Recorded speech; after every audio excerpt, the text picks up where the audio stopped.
Бәкіров Самат Смағұлұлы, милиция генерал-майоры, Ұлы Отан соғысына қатысушы.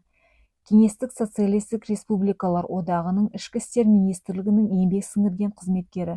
Қазақ Кеңестік социалистік республикасының еңбек сіңірген заңгері. Павлодар облысы, Павлодар ауданының Ерік ауылында дүниеге келген. Орта мектепті бітіргеннен кейін Воровск атындағы Павлодар педагогикалық училищесіне оқуға түсті. Соғыс жылдары курс доғасындағы шайқасқа қатысады.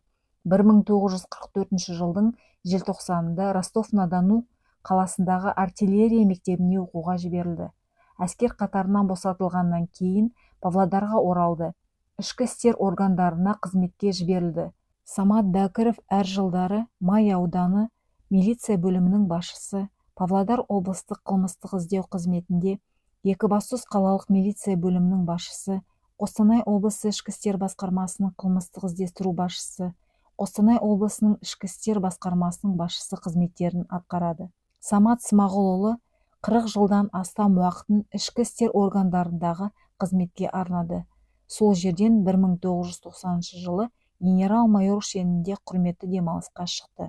Ол үкіметтік марапаттармен, соның ішінде еңбек қызыл ту, бірінші дәрежелі отан соғысы, қызыл жұлдыз ордендерімен, сондай-ақ ерлігі үшін, жауынгерлік еңбегі үшін және басқа көптеген медальдармен марапатталды.